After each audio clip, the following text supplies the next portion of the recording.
Listen!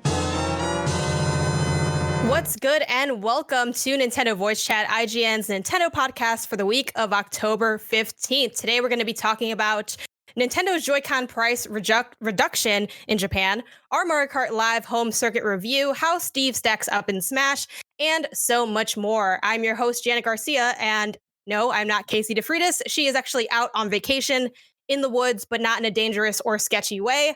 But we still have an awesome show planned for y'all today, and I'm joined by Tom Marks. Hello. Mitchell Saltzman. Real quick, Hello. I want to warn everyone. Earlier this morning, I saw a spider scurry across my desk, and then it went behind my monitor, and I never saw it again. So if I freak out and mute myself at some point, you all know what's going on. Oh, man. Now I am anticipating it. Yeah. Sorry to interrupt. Hi, No, I'm you're Mitchell Saltzman. What's good, Mitchell? And Brendan Graeber. And also featuring NVC special guest, the Spider. Come on down. Exactly. Spiders aside, how are y'all doing today? I hate spiders. Good. It's so early. I don't even know how to answer that. But I think Mitchell, I'm doing good. It is 10:43 in the morning. It is not that early. It is post McDonald's breakfast time. So it's not late. It's not that early. This is early for me. Yeah, my brain takes about like 12 hours into the day to wake up, and then I'm ready. Yeah, it When does I'm not working have from quick home, resume. this is early. I feel that. Also, for people that are not watching the video version, I just want to point out that me and Brendan have the same Halloween skeleton skull lights because we went to the same sale at Daiso and bought all the same stuff for like $2. That's how we do it. Amazing. It's the only way to do it. All right, let's go ahead and jump into it. So Nintendo is reducing single Joy-Con price in Japan. Starting November 6th, a single Joy-Con will cost 3,740 yen plus tax, and down from 4,480 yen also plus tax, which is a 16.5% price reduction. Now, it is worth noting that these were already more expensive in Japan than they were in the US, so we could kind of look at this as, oh, maybe they're just kind of bringing it back down to a more normal or solidified rate. But what do y'all make of this move? And do you think we're going to see price reductions in other territories? I hope so. Yeah, I really hope so. I mean, like, really hope so. This is the thing we talked about when I went on that Joy-Con drift tear a little while ago already, but like, it's insane how expensive Joy-Con are. It's always been insane how expensive Joy-Con are, especially with the problems that they have with durability and kind of reuse and wear and tear.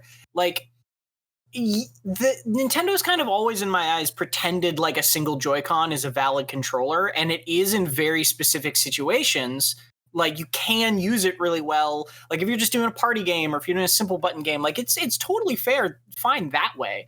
But, like, the fact that 2 Joy-Con is $20 more than any other launch controller, basically, and is still that price is, like, pretty frustrating. And, like... Still has Joy-Con drift. Yeah, and still has Joy-Con drift. So this is, like, a little annoying to see... I like if Joy-Con were already more expensive in Japan, like, that's a disappointment, and it's cool to see them get a reduction to kind of bring that in line. And if that's what this is, like, sure, fine, I'm not going to complain, but like, also I feel like it is just also a trigger for a lot of people to be like, yeah, these should be cheaper anyway. And I think the other thing to consider is that there's other better alternatives that you can get other than a Joy-Con. You can get a Pro Controller, which solves so many of my issues with controlling games on the Switch. So yeah, I'm happy the price is coming down. I would like it to come down even more. And you know, it's especially frustrating because I still have Joy-Con drift in both my controllers. I've been doing the alcohol, and the Q-tip method to try and like put a Band-Aid on it, but it always comes back. And so yeah, I don't know. To me, I feel like I need to get new Joy-Cons. So it's good to at least have that price come down, hopefully. Yeah, I was just about to mention that. Like, how many of you here have bought additional Joy-Con because of drift specifically? Not yet, because I got a Pro Controller, and Nice. there's no one coming over to my house. So I only bought the extra one so that Tom could modify them, make them look cooler. Nice. I remember that. Yeah, no, I don't think I've bought Joy-Con specifically to address drift. I've sent a Joy-Con in once for drift, and they fixed it, and it came back within a few weeks. And now my other pair of Joy-Con are starting to drift, and I'm just basically have just been using my Pro Controller consistently now. I mean, the problem also is that like my Joy-Con sitting on my couch, which is not far away from my TV, will sometimes desync. Like if I put my hands under my blanket, they'll like lose connection, you know, like it's little things like that. So it also makes me reticent to even invest in more Joy-Con to solve that problem, because then they're just going to break again. Yeah, I've been feeling very paranoid about. I have the Animal Crossing Switch. I don't know if any of y'all have that, but they're very pretty Joy-Con. It has like this whole nice bundled package, and I kind of don't even want to use them because I feel like if I use them too much, they're going to break. But then if I don't use them at all, it's sort of like, well, then why do I have this? They're essentially decorative at that point. I did run into a super weird situation where I put my Animal Crossing Joy-Con on my old original Switch. And for some reason that like made one of the Joy-Con drift, and then I desynced them and resynced the other ones, and then it was fine. And I just kind of walked away from the situation. So I don't like that. That stresses me out. I've brought this up on the show before, but what do y'all imagine the future of retro collecting for the Switch to be? Is this going to be another stiff N64 controller analog stick situation? Yeah, it's not going to be good. Like it's hard to imagine, right? It's hard to think of a world where the Switch is like fun to try to get a new one of in a year or two, or in like 10 years, you know, in a generation or two. But like, also maybe there will be so many options because you can do things like plug in a GameCube controller and plug in a Pro Controller, or, you know, there's third-party options. Like maybe there are just enough options that'll mitigate it. But Joy-Con themselves are going to be like, I feel like just a bunch of, you're going to have to find a bunch of junk before you find anything useful. What about you, Brendan? Any thoughts on this? This also kind of goes to like Nintendo's idea of legacy content not dropping in price. Like you could go to Target and find Mario Galaxy for the Wii, and it'll be $20, even while they're selling like the 3D All-Stars for like 60. Like, so like I don't know if we're going to see it easier to get Joy-Cons for more reasonable prices in the future. It may take many more years when they go like, okay, $5 off. That's the best you're getting. But like, how good's that $5 off going to feel when it finally comes through? At that point, like I'm not like Pear who collects 800 different Joy-Con colors, so I don't know if that's really going to make me feel better. But I got my Pro Controller, so I guess I'll just throw my hands up at that situation. Yeah, that's also my main thing that I use. One question I'd like to end on for this topic is with like next gen stuff with PS5 and the Xbox Series X, right? Is that right? That's correct. Is that finally correct? Thank you. With like, is that what it's called? I always have to like look vaguely into the distance for that name. With those like kind of hardware and software increasing in price, does that take the sting out of what we've already been going through as Nintendo Switch fans, or does that just kind of solidify like why were we paying these next gen prices for especially hardware that doesn't really stack up? For the controllers or for the console or the consoles? I would say the controller specifically. I mean, I feel like I've always kind of paid a premium for Nintendo controllers, especially in like the Wii and Wii U, you know, the later generations of Nintendo, where they have kind of a unique aspect of the controller, where whether it's motion, whether it's, you know, obviously with the Wii, you have a screen on your controller. And with the, you know, the Switch controllers, there's also the gyro aspect of it. The, you know, the fact that they can be used for stuff that's more than just using sticks and buttons. So I don't know. I that aspect of it didn't really bother me all that much. There's also the point that Nintendo never really sees themselves as a direct competitor to what Sony and Microsoft are doing half the time. So I'm sure they don't really see it as an issue at all with the new consoles coming out. They kind of go on their own schedule. Yeah, for sure. It's sort of like Nintendo's weirdly not next gen, but not last gen. It's like this weird hybrid gen situation for a hybrid console, which oddly fits, I guess, but can definitely sometimes be a little bit frustrating or just kind of leave us playing our own game off to the side. Moving on, our Mario Kart Live home circuit review is now up. Y'all can read it and watch it on IGN or on our YouTube. I did the review. Please go watch the video version because it is full of footage of my cat. And so many people have been like, I love this cat. This cat has done better work at IGN than I think I've done in my 1.5 years here. And I'm not mad at it. Bruce is great. Go watch it. I try to go really thorough on all of your guys' questions. I'm going to go ahead and mention one. It comes out on October 16th, the actual product. The cart is $100, but the software is actually free for you to just go ahead and download once that's out. As far as the review, I gave it a 7, and my verdict was essentially this. Mario Kart Live Home Circuit's mixed reality novelty excels when you have the space and motivation to make your courses flourish, but occasional tech hiccups and clogged wheels are hazards just as dangerous as any blue shell. That said, when I took the time to really lean into the creative challenge building a track presented me with, I was often rewarded by having a blast racing on it. Some familiar mechanics get lost in the translation to AR, but this is still an enjoyable Mario Kart game no matter what roadway I made. So first of all, I just want to open it up to what questions you guys have on this. Obviously, I have a bunch to say as I wrote a bunch about it already. But I wanted to see what you guys were thinking. And also, are you planning on picking this up? Did you go renegade and go off a sick ramp?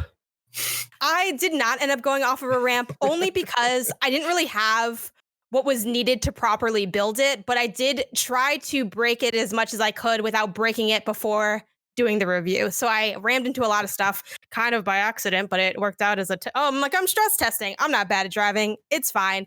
And I went really far with trying to see just how far from the console I can get and how big my track could be. It's funny because a few people were like, well, of course it didn't work. Nintendo said it wouldn't. I'm like, yeah, but I had to we all know people aren't going to follow the rules with this cart. So I did push it to its limits in that sense. You know I'm going to ask, right, Janet? Did you take it outside? I did not take it outside. I didn't take it outside only because there's not really well, honestly, it was the dirt that stopped me from taking it outside. Besides the fact that I know it's not going to work well with the Wi-Fi, I actually do have a patio off of my bedrooms that I thought maybe you could just still turn the work. camera, you have a live look right now. Just run outside and do it. Yeah, maybe some other time, I think would be a good time for that. A time that's not today. But honestly, one of my biggest gripes, and maybe I'm just dirty, I don't know what it is, but there are so many times the wheels got clogged and I have to take tweezers and pull out strands and strands of hair, my hair, my roommate's hair, my cat's hair. It's funny because Tom, was editing the review and he's like, oh, is this would you say this is a normal amount of hair though to have? And I asked my family, I'm like, would you say this is a normal amount of hair to have? And they're like, absolutely not. No, this is abnormal. I don't know why y'all shed so much. The cat oversheds, you overshed. I don't know how many people this situation will affect, but that is something that I mentioned often in my review. And one reason that I didn't take it outside, I figured if home debris is kind of damaging, I didn't want to push it to actual weather issues. That's really interesting because I used to have a dog and, he would shed a lot. And it would be, the kind of stuff that I had tile, on my floor. And it wouldn't be something that you could really see if you just looked at the room. But once you start sweeping, you're like, man, there's a lot of dog hair on this ground on the ground. So I'm actually very curious how having a pet is really going to affect, or having multiple pets is really going to affect your ability to enjoy this game long term, and the kind of maintenance that you have to go through in order to make sure that you're able to play this. Yeah, $100 is a big investment to make on something that might not work all that well. Yeah, and that's I think probably part of the reason it gets dirtied up like that too is that it's smaller than I was expecting it to be. Yeah, it's really tiny. From the video, I thought it'd be just much more sizable. Something about the angles made it look bigger, but it is around the size of a banana. The classic banana comparison was done. Yeah, I think it's also a different comparison of what a normal RC car. Right. Obviously, they don't take advantage of AR capabilities, but a lot of them are built really durable, and that's why there are ramps and going outside. So because that the tires are not going to give out 2 seconds in of oh, there's a pebble, because you have to stop moving now. So it is two very different situations that people need to keep in mind. The thing that struck me from your review too was like, I didn't realize that this was a thing that went over Wi-Fi, and that was super disappointing for me to find out. I thought it just connected by this like Bluetooth, whatever the controllers connect with. I thought it was just that same sort of thing. Janet, you and me and Dan were talking about how potentially like maybe it like needs the Wi-Fi because the video feed is too much to do over Bluetooth, right? So probably it uses Wi-Fi for sending the camera or something. That's all speculation. But like, regardless of the reason, it's super disappointing that you can't just like use this thing as an RC car wherever you want it, right? Like it sounds weirdly inflexible to me that it's like, this is a game and you have to play it as this game, like, or at least just in a room that has Wi-Fi. You can't just like go outside and just run around the backyard a little bit. Even if the like AR doesn't function outside for whatever reason, at least you could just drive it. And it's like, no, I can't even do that. Right. Like, that's not necessarily a deal breaker if you're buying it for the game part of it, but it is just sort of like strangely inflexible. It's much more inflexible than I thought it was going to be. Yeah, it's even at the point where like and I don't know all like the logistics behind this. I only know what's on the like menu screen of, hey, you're having connection issues. Here's why. Like, here's the recommended distance from the console, which is 5 meters. I was able to go past 5 meters, but that is what Nintendo recommends. It's also weird that like you can't even use any like other online stuff while you're playing. Like, I can't go to the home menu and look at, how you can click on your icon and see like your data and your friend. Like, you can't click on that while you're using the game, because it's like, oh, like you're using like other Wi-Fi stuff. Like, this is a whole like separate thing. So it just seemed like it's rather like taxing. That said, I was super impressed by it. It sort of came to me in waves. Like, when I first started, I was just like so in love. It was so cool. I'm like, oh my God, this is my apartment. And then after, some maintenance issues came up, I'm like, man, F this game. I hate this. This is so much work. Like, it's not worth it. Like, game's not even that good. And then it kind of came back around when I like built my first really exciting course where I kind of worked out the kinks of how far can I go? What makes it fun? How do I make it like hard enough that I'm intrigued by it, but not so hard that I'm constantly wiping out, dealing with my cat roaming around, which I could just like put her into a different room, but then she like doesn't have access to like her litter box. And that seems like a dangerous thing to like put into play, which I also talk about in my review. So yeah, it definitely like has a kind of on again, off again thing. One thing a lot of people have asked is like, well, will this go beyond like a one day of fun thing? It's really tough to say, and it's really up to the person. Like, for me, I enjoyed it enough that I am going to buy my own cart. Like, I have the one that came with the review. I had already pre-ordered it, so I'm going to just still pick it up and see what it's like to do the multiplayer, because I didn't get to do that for the review. And I kind of had to like ask myself and ask my brother. I'm like, okay, well, one, will you play with me? So is it worth buying? And then two, I'm like, well, how long will you play with me? Because this is $100. And he's like, well, how long do I need to play for it to be like worth it? And I'm like, I think like 5 hours.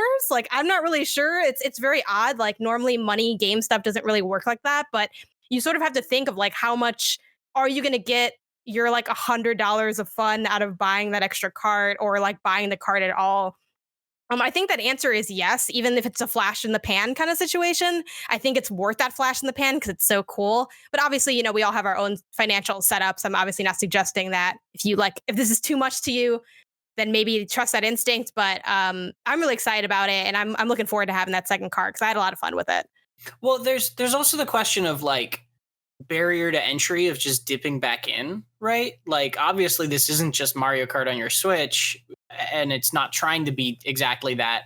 But like, the fact that you have to like clear space and set up a course and make sure that the wheels aren't clogged every time you want to play is just making it more difficult to dip into that experience, right? In the same way that like, it's really easy for me to dip into VR on my Oculus Quest because all I got to do is put it on. Whereas I basically never use the PSVR I have in my house because it is a hassle to set it up, right? Mm-hmm. And even though it's a fun experience and there's lots of things I could use it for, like, I just don't really want to do that. So like, that's an interesting part of it to me, is like, even if the game is good, how many times down the line are you going to be like, oh man, I want to play Mario Kart Live, but I don't really want to set up all those gates right now, right? And then like if you have that feeling, like it'll just limit it. Yeah, for me, this is not something that I plan on getting just because I feel like my apartment is too small and has too much stuff that I would have to move aside in order to make it work. But the value that I would see if I was gonna get it would be to, you know, pack it up, take it over to my sisters and play it with the niece and nephew, and like do that, you know, on the occasion that I go visit, because I'm sure they would flip out over it. And it would just be a fun thing for us to do all together, make a course, and, you know, ride for like an hour or two. And then, you know, I leave, like a couple months pass, I go back, we do it again. And that sounds like a ton of fun for me. And much more fun than just playing hide and seek or, you know, just having them jump on me for an hour. Yeah. And that way you almost got to treat it more like a toy than a game. Right. Yeah. I think that's kind of how Nintendo is positioning it, in my opinion. Totally. And a lot of it has to do with, like, you know, the age of your imagination, really. Like as a 30-year-old with a tiny apartment, yeah, I'm not really the target demographic here. But like if it was 1998, my parents' nice suburban house with a big open living room floor, and all my friends on the street want to come over and play, like, yeah, this is going to be really worth it. And like, it's the same thing with, like, you know, an action figure. Like by itself, how much fun do you get of it? Well, how far does your imagination go? Like I could see in a month from now, we'll be seeing like these crazy ingenious course people have been making in their living room using all sorts of crazy little like different obstacles and like things that we can't even comprehend right now. And I think there will be longevity people who want to see longevity in this due to their own imagination and what they have to work with. But, you know, if you don't have that available or if you don't have the time for it, it's okay to say, you know, not really for me, but it's still great. Yeah, I'll just say, if you were ever looking to start a YouTube channel and you're trying to find an angle, the angle is get one of these carts and make your channel all about making the coolest courses you could possibly make. I guarantee you there's an audience for it. I will subscribe to that channel day one. And get a garage and recreate Mario Kart courses in your garage and just highlight them like, hey, we made Toad's Turnpike inside my garage, like actual moving RC cars to dodge. Like, this is probably the only time that I will say, if you have that channel, comment it below because I want to see it. Like, this is the only time that will not get deleted or marked as spam. Like, I want to see it. That would be really cool. Model of Peach's Castle, and then we drove right through and burst into pieces. Right. But Brendan, I'm sad you're not going to get it because, like, I know you would break it, and I want to see the way you'd break it. I know. I'd probably get my Lego Arkham Asylum, and then just make a race course out of it. Just drive right through and break into a billion pieces for science. You know, yeah, but go ahead, Tom. I was just gonna say, I wish this game had online, because how cool would it be to like be controlling a cart in someone else's home and see their home like through its camera? It's very Watch Dogs. Yeah, it's very Watch Dogs of like Janet, you build a course in your house, and then on my Switch, I'm just like driving it around your house. That'd be so cool. It'd be like roam past my folder with my social security number information in it. You know, I think that's why me $50. I think that's one reason, besides the technical challenge, I think that's why they don't let you do that. Sure. I remember in the review notes, they made like a thing mentioning like, oh, kind of like if it comes up, like make sure people know that this isn't like direct capture from the Switch. It's from an Elgato, or some other type of software. I think they make that, besides like other issues that could come up with people recording inappropriate things and posting them online from like a Switch. I think it's also like a privacy issue thing. Sure. Totally. Yeah. Man, now I'm just imagining a Switch version of Watch Dogs Legion where you can recruit a gamer and he pulls out a Switch, starts controlling a Mario Kart, presses a button, throws a banana peel, a guy slips. I play it. Yeah. Please make that what the next DLC pack is going to be, because I would be super into it. But kind of following along this topic, I'd love to know if you guys think it is time for Mario Kart 9. And I also asked our community at large if they think it's time for Mario Kart 9. So right now we're going to listen to 2 video comments that we have. This is via the video commenting tool we have on the bottom of our articles. Yappa, super easy to sign up. Look out for the articles that call out for it. Tell us and then a question. But this is what this is from, and we're going to go ahead and listen to this first one from Brenton Belcher. Hey guys, Brenton from Dallas here. So I love Mario Kart 8. It's my favorite one in the franchise, but it's time for a new one. We haven't had a new entry in the franchise since 2014, so it's almost 7 years. I would probably be just as fine with DLC for Mario Kart 8 with new karts, courses, and characters, but come on, it's time for a whole new mainline game. And I think they should go the Smash Brothers route and do a Mario Kart Ultimate. I mean, how cool would it be to have more Nintendo franchises, characters, and courses, and karts, and all that, and even just celebrating gaming in general? Like, come on, Halo courses, driving in a Ghost or Warthog? I think that'd be really cool.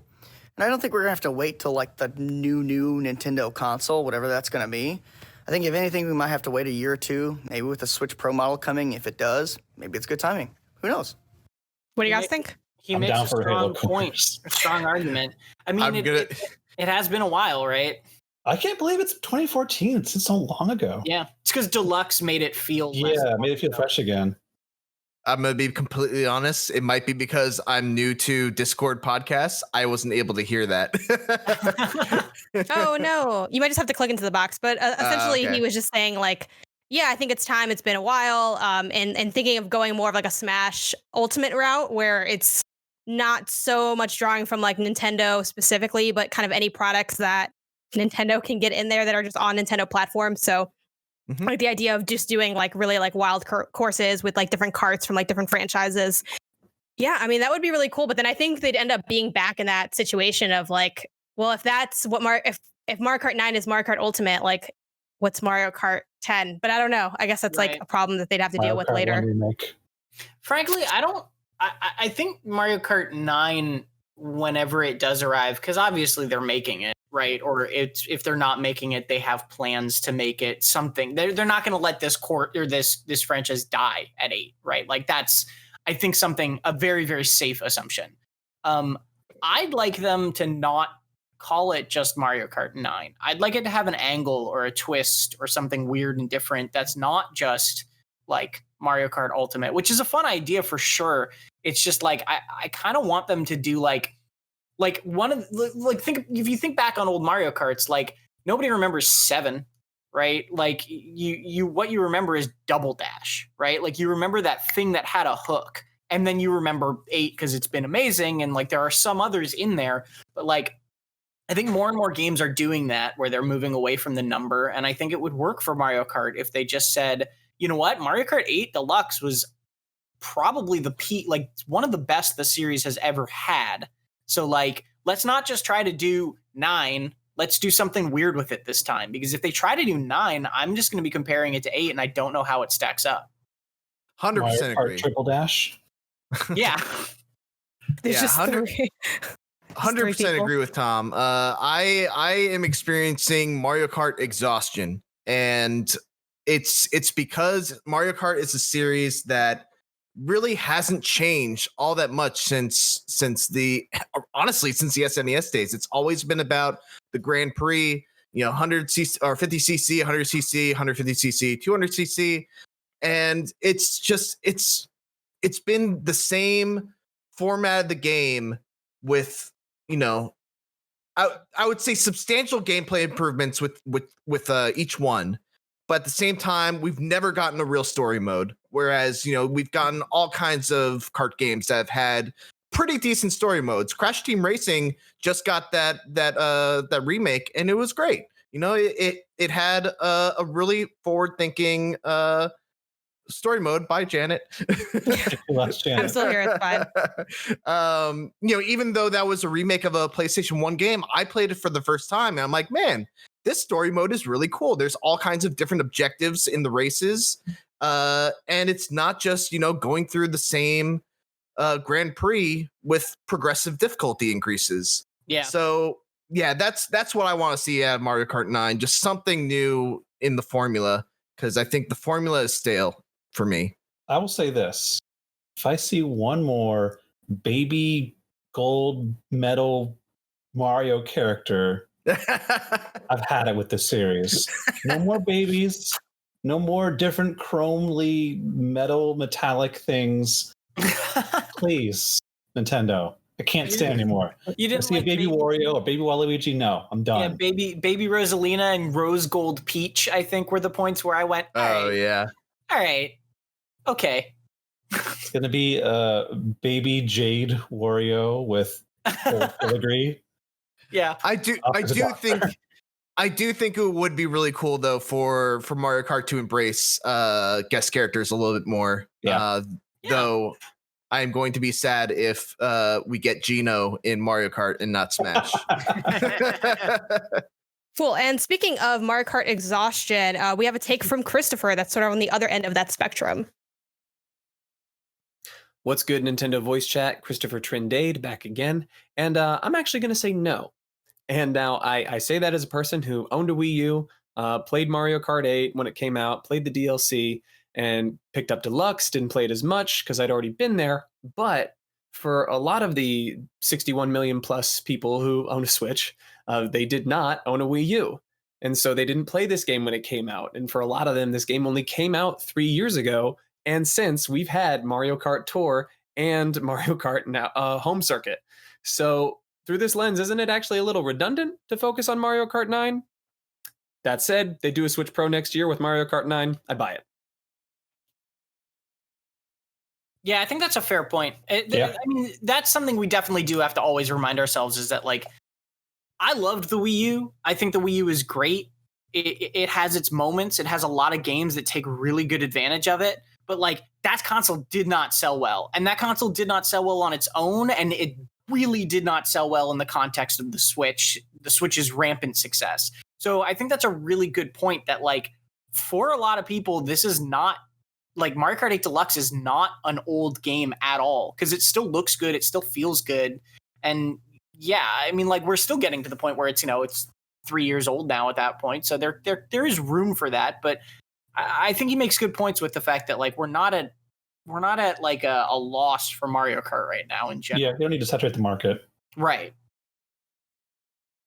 So ultimately, where do you guys land on this? Are you like for or against having a 9 anytime soon?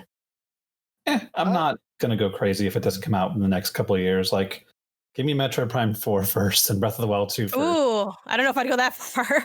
We can It might wait be a long time. for 9. Yeah. For me, it's really a matter of I need to see what they're doing with it for me to get excited about it. If it's just another Mario Kart, I don't know. And like I said, Mario Kart exhaustion. Yeah. Well, something that is out now that we can check out is Minecraft Steve Smash Impressions. So Minecraft Steve came out, that dropped on Tuesday. What do y'all think of this? Have you had a chance to play it? Oh, I've gotten a chance to play it. I got a smaller chance to play it. Yeah, I'm reviewing him as a DLC character. I just uploaded my first screener to get some feedback on it. But yeah, Minecraft Steve is a very interesting Smash Brothers character. There's no one like him at all. And I know I say that about a lot of Smash Brothers characters, but there's really no one like Minecraft Steve in Smash Brothers. He is incredibly mechanically dense. He has a resource management system. He can craft. He can build blocks. It's insane how much of Minecraft they incorporated into Smash Brothers. The big question I ask in my review is, like, does all this innovation make him fun though? And the answer is kind of, but also kind of not.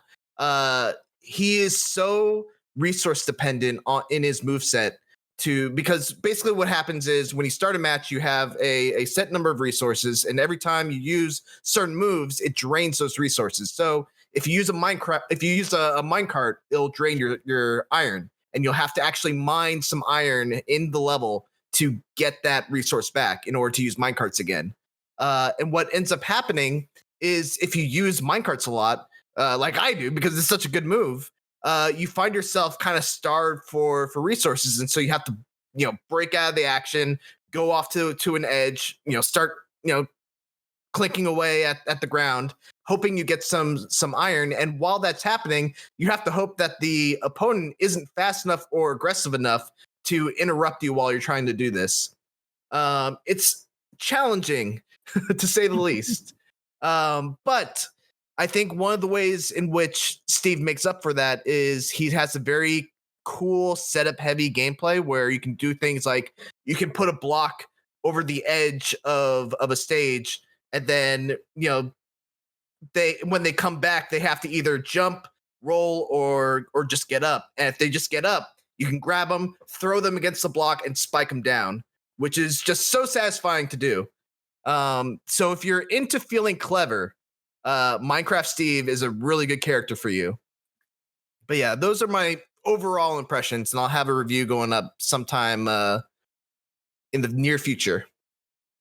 I think you're incredibly right when you say, and we said before, that like there is no other character like this character, which we can say about so many characters in Smash Brothers, that it never ceases to amaze me the way that these DLC characters are implemented. And like you could take the safe bet that so many other fighting games do, where it's like, okay, this character, maybe he's a guest character, maybe he's a one from the series, he has the punches and kicks and the special moves, whatever. But then when we get Smash Bros. Characters, like they pretty much walk out of the game they came from and somehow make it still work in a way that's still exciting to go like, I didn't know you could do this, but I'm really intrigued to see how this all works. And I think that's probably one of the strongest points. But even if it's not quote unquote fun to play, which I played a couple of matches as Steve, and like I feel that they are a very technically heavy character, and I don't usually gravitate towards those kind of characters, but I think that they're probably a lot more fun to play in kind of like a party matchup. Characters like Villager or some other heavy characters who like can set traps that if you're not paying attention in a huge battle, there's a lot of chances for Steve to just destroy you or sit in the background mining stuff. And if you're not paying attention, he'll come in and just like you do, like to thwart everybody. But one-on-one, I'm not sure the longevity of that character. We'll see how, more pro players pick him up and find like new move sets and strategies with him. But I do like what he represents. And I do like that they found a way to make the mechanics of Minecraft work in a fighting game to his favor. Yeah. Izaw, who I actually don't know how to pronounce his name, Izaw on YouTube and Twitter, who is one of my favorite Smash content creators. He makes the very best guides. Shout out to him. But he tweeted that Minecraft Steve is officially the worst character in the game. I don't know. I mean, he's obviously much better than me, but I'm not that low on him. But he's not one of my favorite DLC characters. I'm gonna give him a 7, which is the same score I gave Banjo. I was talking to Tom about this. I think in my personal estimation, he's probably like a 6. Just in terms of how I enjoy him, like a 6 would be okay.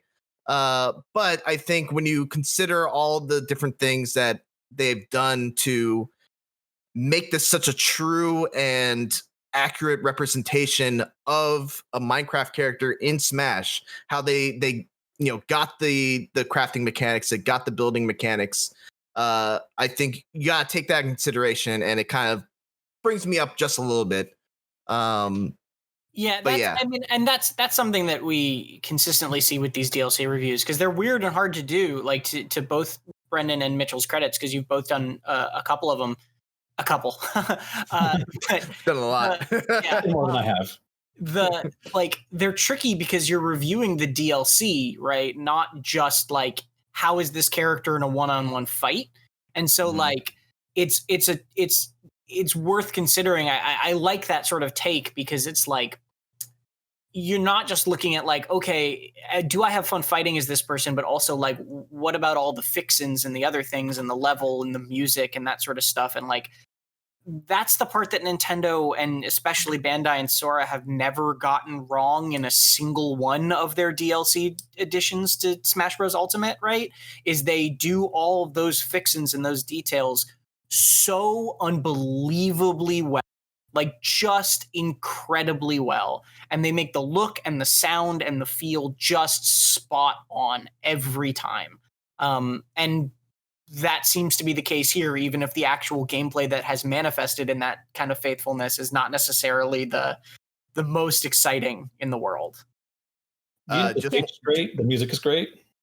Yeah. What was that? We were just saying the music. He was saying the music was great. Oh yeah.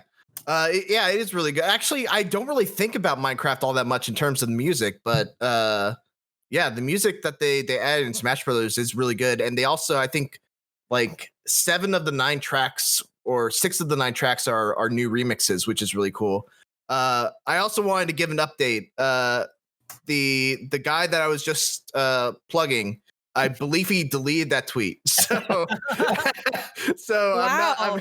let's not. You just put this guy on blast on the I think you level. had a winning strategy.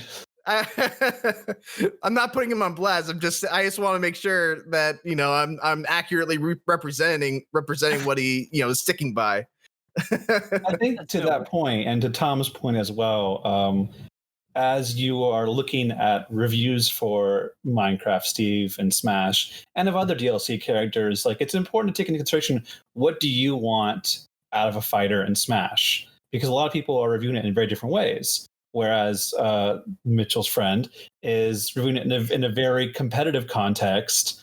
You might not get that same appreciation for a character if you play Smash every so often with items on with a group of people. Like, you might not care about that. And for a character like Minecraft Steve, he might actually be really fun to play in an 8-player battle party mode in Hyrule Castle, where you're just in the temple bouncing around blocks. Like, that might be like the funnest character imaginable. But in a one-on-one fight, in the competitive scene, he might be the worst character. We'll see, but like, there are a lot of different contexts taking appreciation when seeing how do people review this character, and does that align with my viewpoints? Yeah, I think it's a really important thing to bring up, because Smash does live in this weird in-between world where it's an awesome party game that a lot of people play casually, and it's also found this like really huge like foothold in the competitive scene. On that note, I want to bring up something that I saw on Nintendo Life kind of suggestion, one of their posts, which is Steve's side special cheap? So this is the he can get into the cart and then can like leave the cart and sort of like have you fly off of the stage, essentially. Like what to you makes a Smash move cheap? It's kind of a fun party vibe. So like, I feel like anything kind of goes, but like, what was your guys' interpretation of that kind of viewpoint? Yeah, Mitchell, the minecart user spammer. I will say it feels really bad to have your shield up and all of a sudden get scooped up by a minecart and just fall to your death because you didn't realize that you had to jump over the cart and you couldn't block it. Is it cheap? I don't know. I feel like one of the really cool things about Smash Brothers is that just about every character has something that makes them super, super strong. Little Mac, who is, viewed competitively as one of the worst characters in the game, is an absolute monster if you don't know how to deal with his speed and power, and you don't know how to, stop his really bad recovery. King K. Rool, also viewed as one of the worst characters, also has a bunch of tricks up his sleeve that if you don't know how to deal with them, they will mess you up every time. So is it cheap? I think we gotta give it a little more time and see how the pros react, come up with counter strategies to it. But my gut feeling is no, because the cart does require resources. And if they're just continuously using the cart, or they're using the cart in a predictable way, you can either avoid it or you can punish them when they try to, restore their iron.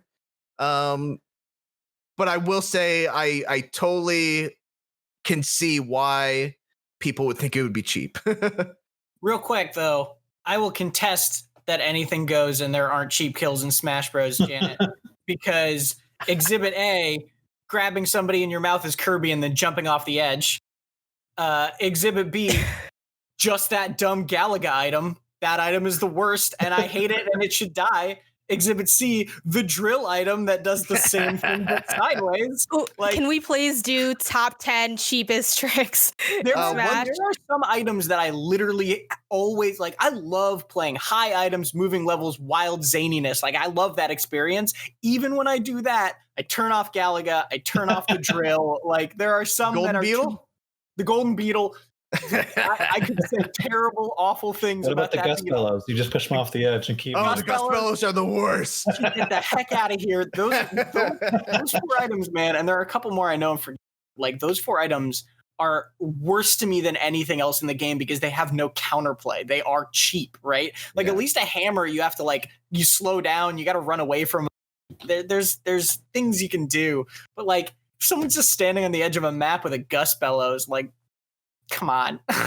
I will say one thing I've noticed playing more Smash Online is there's an uptick in Donkey Kong players that just kind of hang out at the ledge, block, grab you, pick you up, and then just throw you against the side of the stage to spike you, or they'll just jump off and throw you, and you can't recover because you're too far away.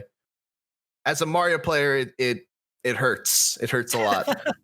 Yeah, Oh, I've died many a times from the Kirby suicide, as I call it. They nerfed it in this game too. They made it like way harder to actually like you don't stay in the mouth as long. Like Kirby can't really if you do get to the bottom. I Brawl where that was basically just like a kill every time and you could always recover as Kirby and it was like just not fair at all. Well, what's worse is that in Ultimate, there's so many characters that can do that stuff. K. Rool can do it. Dedede can do it. Kirby can do it. Donkey Kong can do something very similar. Real What do you quick, say, we're Brendan? Ridley away can do from, something from like that too. I just want to give a shout out to the Hard Drive, who posts their wonderful satirical articles. As I was downloading Steve last night, I happened to see their headline: "Gamer pokes head back into Smash with Ultimate to play exactly one match as Steve." I'm like, Yep. all right, I've been seeing. Thanks, thanks. I played That was definitely also me, like this morning or right before recording, just trying to quickly, like, I'm like, what's this card all about? Like jumping on some blocks, seeing what's going on. One last thing I do want to mention before we move on from the Smash topic is a lot of people have been talking about Steve's victory screen and how it's a little bit suggestive. It's got like, that sword's put in a spot that maybe that wasn't the best idea. Do we think this is gonna get patched out, or are they just gonna leave it there like a weird? Maybe they knew what they were doing there. I don't really know what's up with that. What do we make of that? Even worse, it's not his sword, it's his meat. Oh. I'm just gonna let that one sit there for a second. As far as games out this week, we have an Overwatch game trial if you have Nintendo Switch Online. That is free from October 13th to October 20th. Cook Serve Delicious 3 is October 14th at $19.99. Shantae Risk's Revenge Director's Cut is out October 15th for $9.99. Roki, which is a story-driven adventure puzzle game, is out on October 15th as well for $19.99. Alpaca Ball All-Stars is out October 15th, $19.99. This is like a wacky physics alpaca soccer game, and I love it. Played the demo. Very cool. And Jackbox Party Pack 7 is out October 15th for $29.99. And it's just always good to have some of those titles on hand because they are super fun. Hell yeah. Flash 3 and Jackbox 7. Get it. Yes. So many good games. All right. And now let's move on to what we are playing. Tom, what are you playing? Hades, baby. Still, always, and forever. I've played like 50 hours of that game since it came out and hit 1.0. I've almost unlocked all the weapons. I've almost maxed out my bonds with people. I've almost, I'm shooting for, the final sort of story thing that happens, which I won't go into detail and spoil. I don't even know much about it. I just sort of know slightly how to trigger it. So I'm just playing a ton of that game, turning up the heat. I just had my first highest heat win on heat 16. My fastest win was 16 minutes. I've just been having fun pushing myself with that game. So I'm playing a ton of Hades, and it's still great, and you should still play it. And then I'm also still playing Pikmin 3 Deluxe for my review, but I can't quite talk about that yet. Mitchell, what are you playing? Hades, baby. Yeah. No, Hades is so good. I am not quite as far along as Tom is. I just recently got my 10th or 11th win, so I've seen I've rolled credits on it. And I'm just now getting into the end game stuff of adding heat to each run, and it's still so good. Ugh. Yeah. God, roguelikes, man. I love roguelikes. It's been such a good year for roguelikes. It's not on Switch, but I'm also playing a lot of Splunky. And I put those two games just on equal levels. But yeah, it's so good. Obviously, I've been playing more Smash because of Minecraft Steve. I've been trying my long-term goal for Super Smash Bros. Ultimate has been to try and get Mario into Elite Smash. And it has been driving me crazy that I have not been able to do it. Yet I played with I played maybe 5 games with Donkey Kong, won all 5, got him into Elite Smash immediately, and now I'm scared to touch him again because I know if I try, I'm just gonna get knocked out. I'm never gonna get back there. But Mario, I've probably put as much time into just playing Mario in Elite Smash as I have playing Hades. That's wild. And I have not been able to get him into Elite Smash yet. Someday. It'll happen for sure. It'll happen. Brendan, what are you playing? I dipped my toes into Hades. I've only played, where's the baby at? I've only played 3 runs so far, but I've been juggling a lot of other things, so it hasn't hooked me yet. I'm waiting for that run to go okay, I really want to keep going. But so far, it's been fun, but it hasn't been oh, I got to keep playing, hooked me fun. But I've also been playing a bit of the Fall Guys Season 2, which has been fun, and working on our official wiki, checklist of all the costumes. I dipped my toes back into Blasphemous, the Spanish-themed Dark Souls 2D game that just got a big update a while back with a new game plus mode with new content, as well as the Spanish language audio, which was where the game was created from. So I kind of really like hearing the audio in all Spanish voices. What was the other game? Oh yeah, I'm also playing Genshin Impact on PC to see if it is truly Breath of the Wild like. And I think in some regards they've done some stuff better than Nintendo did, and in some regards they haven't. No breakable weapons, plus having to gacha for weapons, not as plus. But to be fair, I spent a year in Fire Emblem Heroes, another gacha mobile game, and only ever spent $20 when I really wanted one character. And I think I got my money's worth after a whole year playing that game. And so far, I haven't spent any money in Genshin Impact, and I'm having fun just exploring their nicely created world. And I feel like if I don't have to spend any money, I'm gonna have a fun time with it. So pretty interesting so far. Out of curiosity, what character did you spend money for in Fire Emblem Heroes? It was the Fire Emblem. I'm blanking on the name right now. Path of Radiance set. So Soren, Ike, Tatiana, and Mist. And I really wanted to get those characters because I really loved Path of Radiance. Got it. Nice. I'm not playing Hades, baby, unfortunately. I need to get around to it. It's on my Game of the Year watch list. I'm mostly just doing still some Mario Kart Home Circuit. And I just got the arcade 1-up Miss Pac-Man machine in my apartment. And my brother still has the high score right now. So I'm going to go back and try to get that high score because that's now what my life is going to be, just that on a loop. But let's go ahead and dip into a few things from Question Block before we head out. We have a question coming in from Jake F. Marsden. It is the NES and SNES collections on Switch are looking a lot more full and healthy than they did at launch. But what's missing? What games do you imagine are left to hit the software? And what do you wish will be coming that might not be? Chrono Trigger. Always Chrono Trigger. I wonder what their deal is with licensed software, because there was a lot of good licensed games. Teenage Mutant Ninja Turtles, Turtles in Time, Cool Spot, Aladdin, stuff like that. I'd really love to see, but I don't know if they have the rights to put them back up and charge money for them. So I would love to see some of those games like that. Also, Super Double Dragon, some Bomberman games. Couldn't go wrong with those. When Earthbound came to the Wii U Virtual Console, it was like a really big deal. Like it was because that at that time when it first had like carts of that game, SNES carts of that game were like $100, and it was the first time it had been like digitally available like that in a while. So like I think bringing Earthbound would be really cool to have.